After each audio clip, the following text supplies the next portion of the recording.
오늘 여러분과 함께 읽으셨던 본문의 말씀을 가지고 세왕 이야기 50번째 이야기입니다. 또 다른 반란이라고 하는 제아의 말씀으로 함께 본문의 말씀을 나누고자 합니다.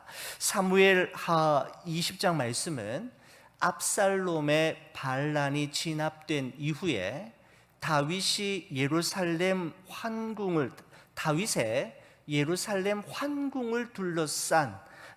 둘러싸서 일어난 또 다른 반란 사건을 기록하고 있습니다. 자, 오늘 본문의 1절, 2절의 말씀을 보시면 이렇게 기록되어 있습니다.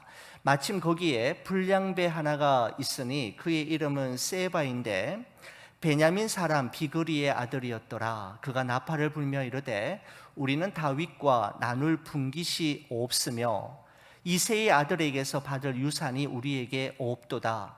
이스라엘아 각각 장막으로 돌아가라 하매 이에 온 이스라엘 사람들이 다윗 따르기를 그치고 올라가 비그리의 아들 세바를 따르나 유다 사람들은 그들의 왕과 합하여 요단에서 예루살렘까지 따르니라 라고 말씀하고 있습니다.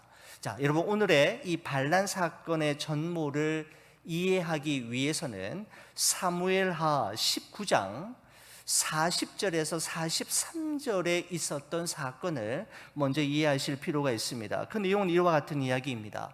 반역자 압살롬이 제거됨으로 말미암아 다시 예루살렘 성으로 귀환하게 된 다윗이 요단강을 건너서 길갈이라고 하는 도시에 도착했을 때였습니다. 다윗 앞에 유다 지파 사람들과 이스라엘 10지파 사람들이 나타나게 되는데, 다윗 왕을 가운데 두고 다윗 왕의 예루살렘 환궁을 위해 누가 더 큰 공을 세웠는지를 두고 큰 다툼이 일어나게 되죠. 유다 지파 사람들은 무엇보다도 다윗이 유다 지파인 것을 언급하면서 다윗과의 끈끈한 혈연 관계를 내세우면서 우리 유다 지파가 다윗이 예루살렘 환궁하는데 큰 역할을 했음을 강조했고, 이스라엘 10지파 사람들은 무엇보다도 우리 지파가 10지파다 되니까 숫자가 월등하게 많은 것을 내세우면서 다윗의 예루살렘 환궁에 이스라엘 10지파의 역할이 너무나도 컸음을 주장하면서 서로 대립하게 된 것입니다. 사실 얼마 전까지만 해도 이 유다 지파 사람들과 이스라엘 10지파 사람들은 서로 경쟁적으로 압살롬에게 충성을 맹세하였을 뿐만 아니라 어떻게 해서든지 압살롬에게 잘 보여서 한 자리 제대로 얻어보려고 야단을 쳤는데, 이제 그 압살롬이 죽임을 당하고 다윗이 다시 왕의 자리에 오르게 되자 서로 자신들에게 자격이 있다며 주도권 다툼을 하기 시작한 것입니다. 다윗 왕을 둘러싼 주도권 싸움에서 누가 이기게 되느냐 하면 유다 지파 사람들의 주장이 좀 더 힘을 얻게 되자 상대적으로 밀려나게 된 이스라엘 10지파 사람들은 더욱 똘똘 뭉치게 되었고, 이스라엘 10지파 중에서 세바라고 하는 자가 이 혼란을 틈타서 반란을 일으키게 된 것입니다. 세바가 일어서서 나팔을 불며 말하기를 우리는 다윗과 더 이상 나눌 분깃도 없으며 더 이상 받을 유산도 없다. 그러므로 각자의 장막으로 흩어지자, 돌아가자라고 이야기합니다. 이 말은 우리가 더 이상 다윗과 아무런 관계도 없으며 더 이상 우리가 다윗을 따를 아무런 명분이 없어졌다라는 겁니다. 이 반란자 세바의 말에 이스라엘 10지파는 다윗을 따르기를 거부하고 이제 세바를 중심으로 또 하나의 제국을 만들기 위한 음모의 시작이 되어지는 것입니다. 여러분, 지난 주일 제가 그 목회 칼럼에서도 언급했습니다마는 대만의 석학으로 존경받았던 난화이진이라고 하는 학자가 쓴 주천난이라고 하는 시가 오늘 이 본문의 말씀을 보면서 다시금 생각이 났습니다. 이런 시입니다.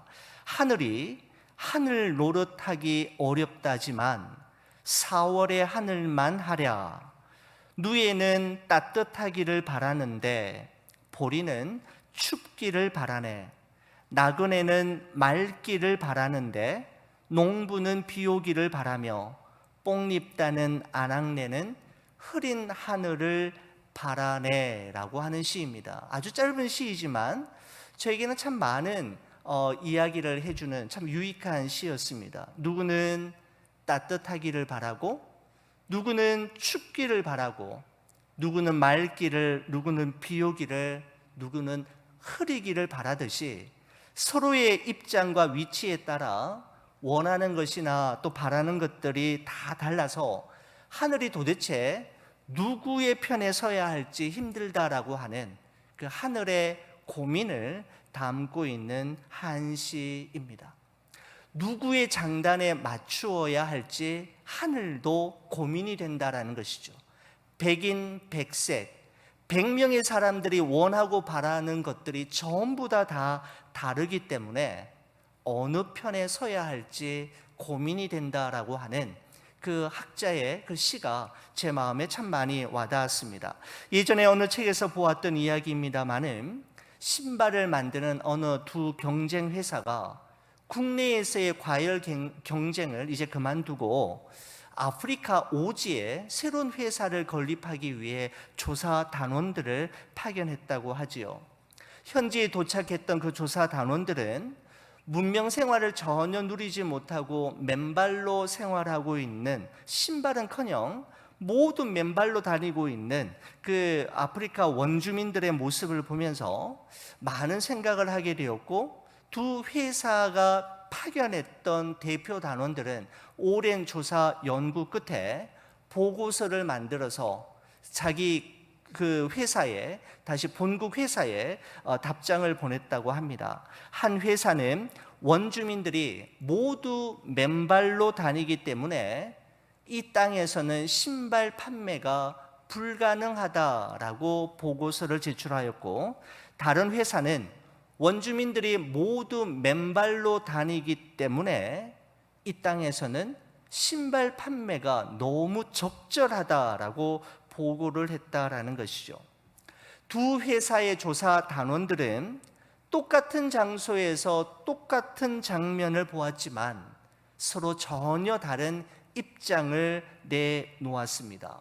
무엇이 이 둘을 서로 다르게 만든 걸까요?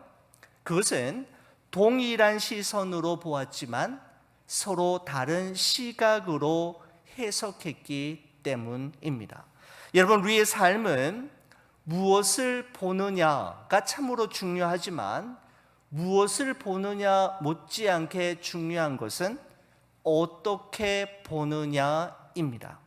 무엇을 보느냐를 시선이라고 한다면 어떻게 보느냐를 시각이라고 할 수가 있죠. 여러분, 시선과 시각은 비슷한 단어처럼 보이지만 미세한 차이점이 분명히 있습니다. 시선이라는 것은 어떤 사물과 현상을 그저 있는 그대로 바라보는 것이라면, 시각은 그 사물과 현상에 대한 그 사람의 관점과 해석 그리고 의미가 담겨져 있을 때 그것은 시선을 넘어서 시각이라고 이야기할 수가 있는 것입니다. 그렇습니다. 우리의 삶을 행복하게도 만들고 불행하게도 만드는 것, 그리고 우리의 공동체를 하나 되게 만들기도 하고 각각 제각각 따로 흩어지게 만드는 것도 결국은 우리 자신의 시각에 있고 우리 자신의 마음가짐에 달려 있습니다. 유다 지파와 이스라엘 지파 간의 분쟁, 그리고 세바의 반역으로 인해 다윗은 또다시 압살롬의 반역과 죽음으로 인한 충격과 슬픔이 가시기도 전에 다윗은 큰 어려움에 처하게 됩니다. 다윗은 이 세바의 반역을 진압하기 위해 새로운 군대 장관인 아마사라고 하는 사람을 임명하게 되는데, 여러분 그런데 4절 5절의 말씀을 보시면 이렇습니다. 왕이 아마사에게 이르되 너는 나를 위하여 3일 내로 유다 사람을 큰 소리로 불러 모으고 너도 여기 있으라 하니라. 아마사가 유다 사람을 모으러 가더니 왕이 정한 기일에 지체된지라 라고 기록하고 있습니다. 여러분, 이 아마사라고 하는 장군은 원래 압살롬의 군대 장관이었지만, 다윗은 이제 이 압살롬이 제거된 이후에 이 압살롬의 군대 장관이었던 아마사를 한편으로 영입하고 그에게 공을 세울 기회를 주기 위해서 이번 세바 반란군 진압 작전에 사령관으로 임명했던 것입니다. 여러분, 하지만 이 아마사가 압살롬의 군대 장관이었던 경력 때문인지 군사를 모으는데 큰 어려움이 있었던 것 같습니다. 출정 기간이 지체되자 다윗은 어쩔 수 없이 아마사가 아닌 차선책으로 아비새라고 하는 장군을 세바 진압 작전에 투입하게 되는데, 이 아비새가 이끄는 군대가 출전할 때 아비새의 형이었던 요압이 함께 뒤따라가게 됩니다. 여러분, 요압은 원래 다윗의 오른팔과 같았던 군대 장관이었습니다.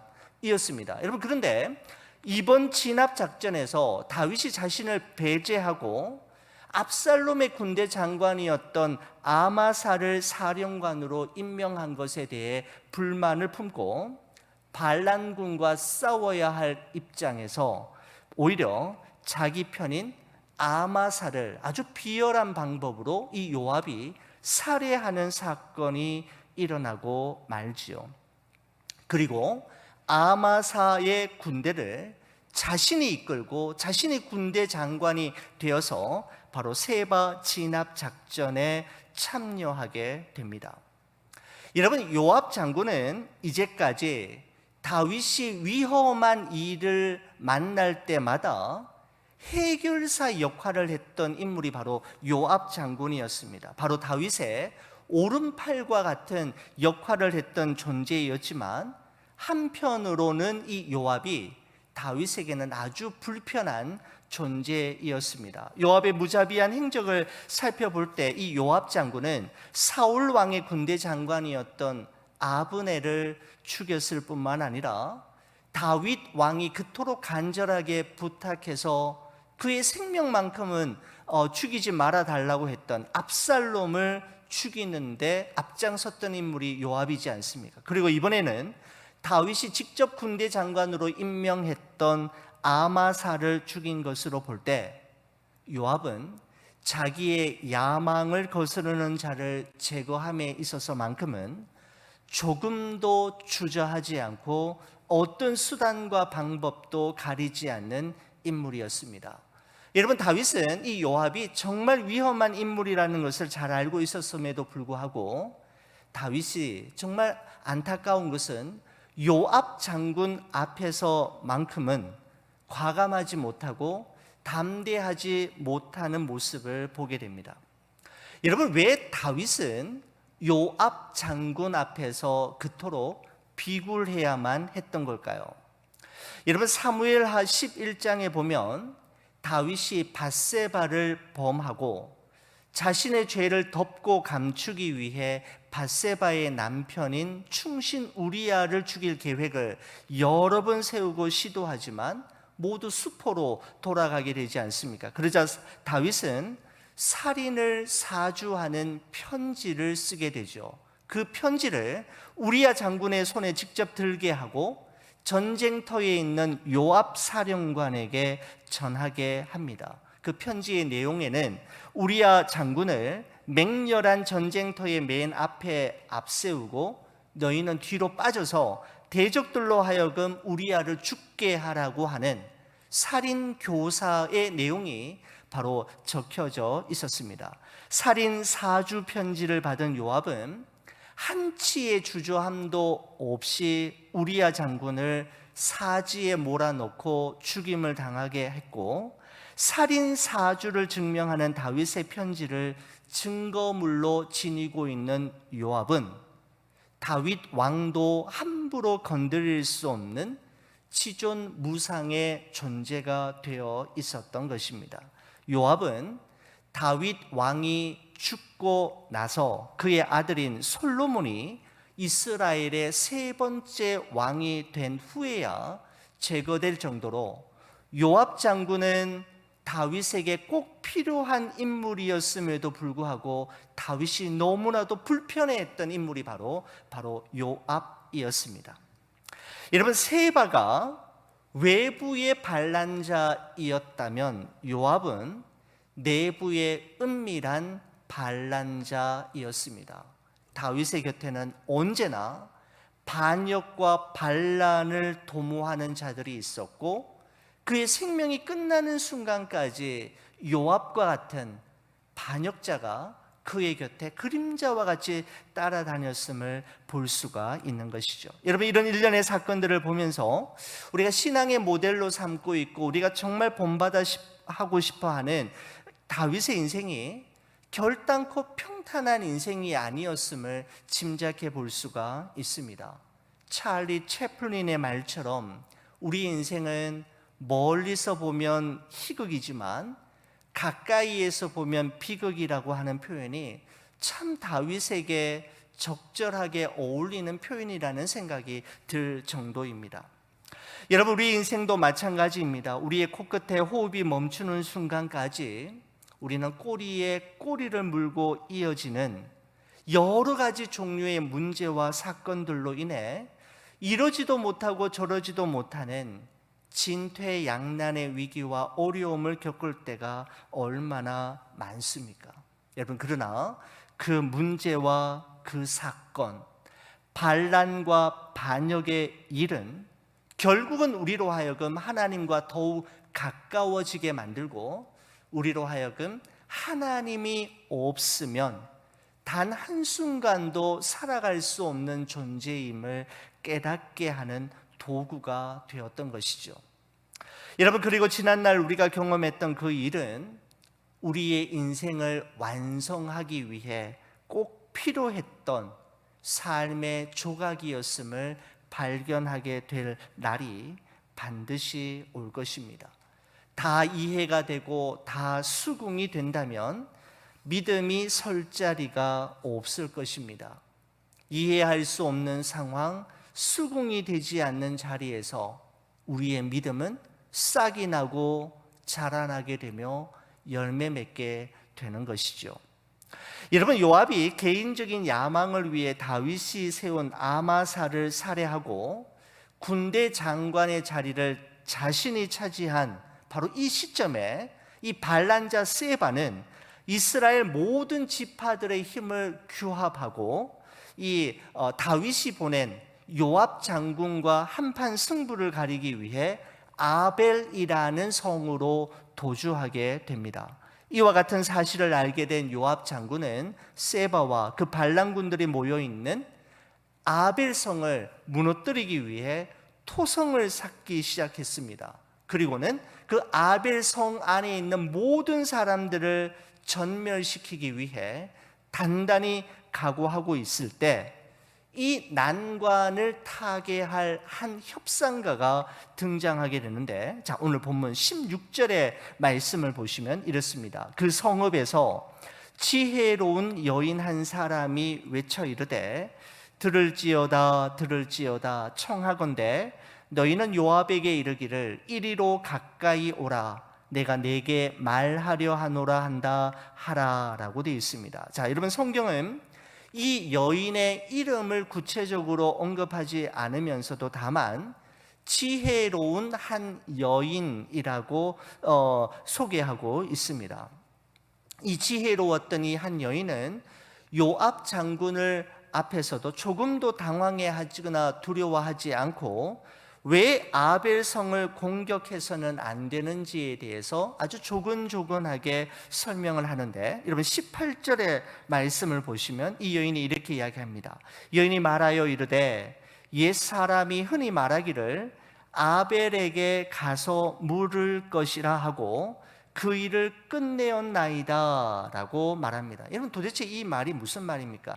옛사람이 흔히 말하기를 아벨에 가서 물을 것이라 하고 그 일을 끝내었나이다. 여러분, 이 말은 옛 속담입니다. 그 당시 다윗이 살고 있었던 그 시대의 속담인데, 이 지혜로운 요인은 아벨에게 가서 물을 것이라 라고 하는 속담으로 말을 시작합니다. 바로 이 아벨이라고 하는 지역은 옛날부터 아주 유서가 깊은 도시로서 인생의 어려운 문제, 난제를 가지고 있는 이들이 이 아벨이라는 성에 와서 지혜로운 현자들의 조언을 들은 이후에 그 인생의 문제를 해결받고 돌아가는 경우들이 참 많았다라는 것이죠. 여러분, 그래서 흔히 말하기를 아벨에 가서 물을 것이라 하고 그 일을 끝내었나이다 라고 하는 이 말은 무엇인가 하면, 아벨에 와서 인생의 어려운 문제를 가지고 왔던 많은 이들이 그곳에서 문제를 풀 단서를 발견하고 해답을 얻고 돌아갔던 도시가 바로 이 아벨이라는 성임을 강조하고 있는 것입니다. 매우 중요한 도시이기 때문에 이 성을 멸하지 말아달라라는 것입니다. 또한 19절에 보면 나는 이스라엘의 화평하고 충성된 자 중에 하나이거늘 당신이 이스라엘 가운데 오모니 같은 성을 멸하고자 하시는도다. 어찌하여 당신이 여호와의 기업을 삼키고자 하시나이까 하니 라고 말씀하고 있습니다. 여러분, 이 말은 아벨 성은 이스라엘 가운데에서 어머니와 같은 성읍이고 여호와의 기업과 같은 성이므로 아벨성을 함부로 무너뜨리거나 아벨성 사람을 멸하는 것은 하나님께서 결단코 기뻐하실 일이 아니라는 점을 부각시키고 있는 것입니다. 바로 세바를 제거하기 위해 아벨성 전체를 초토화시킬 계획이었던 요압 장군은 이 아벨성의 이름을 알 수 없는 지혜로운 한 여인의 말을 듣고 그의 분노와 그의 노여움이 누구로 떨어지게 되고 그 성을 건드리지 않게 됩니다. 다만 이 다윗을 반역했던 바로 세바의 머리를 베어 우리에게 건네주면 이 성을 손 하나 대지 않고 물러가겠노라고 이야기를 하죠. 그러자 이 지혜로운 여인은 이 아벨성에 있는 사람들을 모아 지금의 이 상황을 이야기했고, 그 반역자, 다윗의 반역자였던 세바의 머리를 베어 요압에게 던져줌으로 말미암아 이 아벨 성읍은 다시 평화를 찾게 되었다라고 하는 이야기가 바로 이 본문에 기록되어 있는 것입니다. 여러분, 세바의 위험한 반란을 진압하고 다윗 왕국과 아벨 성읍의 평화를 가져온 것은 바로 요압 장군의 칼이 아니라 이름을 알 수 없는 한 지혜로운 여인의 지혜로운 말이었습니다. 지혜로운 여인의 지혜로운 말 한마디로 인해 요압은 거침없는 무자비한 행동을 멈추었고, 아벨성은 하마터면 전쟁과 사륙, 피비린내가 가득한 도성이 되었을 뿐만 아니라 다윗은 자기의 백성을 학살했다라고 하는 악평을 피할 수 있게 되었던 것이죠. 여러분, 이 모든 일들이 바로 그 아벨성의 지혜로운 여인의 지혜로운 말 때문이었습니다. 여러분, 다윗의 삶의 여정이 결단코 순탄하지 않았음에도 불구하고 다윗이 하나님의 마음에 합한 사람이 될 수 있었던 것은 다윗에게는 그때마다 하나님께서 보내주신 소중한 사람들과의 축복된 만남이 있었기 때문임을 우리는 오늘 이 사무엘하 20장의 말씀을 통해서 또다시 발견하게 됩니다. 영적 지도자였던 사무엘과의 만남, 그의 영혼의 친구였던 요나단과의 만남, 사울왕을 피해 그 안전한 피난처가 되어 주었던 제사장 아히멜렉과의 만남, 아둘람 굴에서 만났던 환난당한 자, 빚진 자, 마음이 상한 자와의 만남, 그리고 나발의 여인이었던 현숙한 여인 아비가일과의 만남, 아들 압살롬의 반역을 피해 도망을 갈 때 후세와 만나고 무비보셋과 바르실레와 만났던 그 만남에 이어 뜻하지 않았던 세바의 반란으로 인해 큰 어려움에 처했던 다윗은 또다시 아벨성의 지혜로운 한 여인을 바로 이때에 만나게 되었던 것이죠. 여러분, 다윗에게 있었던 이 축복된 만남은 다윗이 모두 평안하고 아무 일도 없고 정말 모든 것이 만사형통했을 때 가능했던 만남이 아니라 다윗의 삶 속에 정말 어렵고 힘들고 괴로울 때 이 모든 만남이 이루어졌던 것을 우리는 알 수가 있습니다. 여러분, 다윗은 사망의 음침한 골짜기와 아골 골짜 빈들을 지나갈 수 있었던 비결은 바로 하나님께서 그때마다 보내주셨던 소중한 이들과의 아름다운 만남이 있었기 때문입니다. 여러분, 하나님께서는 기록된 말씀인 성경을 통해서, 때로는 선포된 말씀인 설교를 통해서 우리에게 깨달음을 주시고 사망의 음침한 골짜기와 아골 골짜 빈들을 지나갈 수 있는 지혜를 주십니다. 뿐만 아니라 하나님께서 보내신 소중한 이들과의 축복된 만남을 통해 헤쳐나갈 수 있는 힘과 용기, 그리고 길을 열어주셨던 것을 볼 수가 있습니다. 우리가 겸손한 마음과 열린 마음으로 들으려 하고 배우려 하고 순종하려고 한다면 하나님은 지금도 말씀으로 우리를 가르쳐 주시고 우리에게 꼭 필요한 사람과의 만남을 통해 그 문제를 해결할 수 있는 길을 열어주시는 것이죠. 여러분, 압살롬의 반역 이후에 세바의 반란이 있었지만 이 또한 하나님께서는 다윗으로 하여금 감당하게 하시고 지나가게 하셨습니다. 바로 하나님께서 예비하셨던 전혀 예상치 못했던 뜻밖의 한 여인, 아벨성의 지혜로운 여인을 통해서 말입니다. 여러분과 제가 앞으로 살아갈 삶과 걸어갈 여정 가운데에도 여러 가지 모양의 어려움과 또 난제들이 있겠지만 우리에게 피할 길을 내시고 우리에게 감당할 수 있도록 힘과 용기를 주시며 때로는 하나님께서 예비하신, 하나님께서 숨겨두신 뜻밖의 사람들을 통해 우리로 하여금 우리가 가야 할 길을 마침내 완주하게 하실 것입니다. 세바의 반역을 이겨내게 하시고 극복하게 하심으로 다윗 왕국을 또다시 든든하게 세워가시는 이 하나님의 은혜가 우리 교회와 우리 성도님들의 가정과 저의 삶 속에 풍성하게 임하기를 간절히 축원을 드립니다.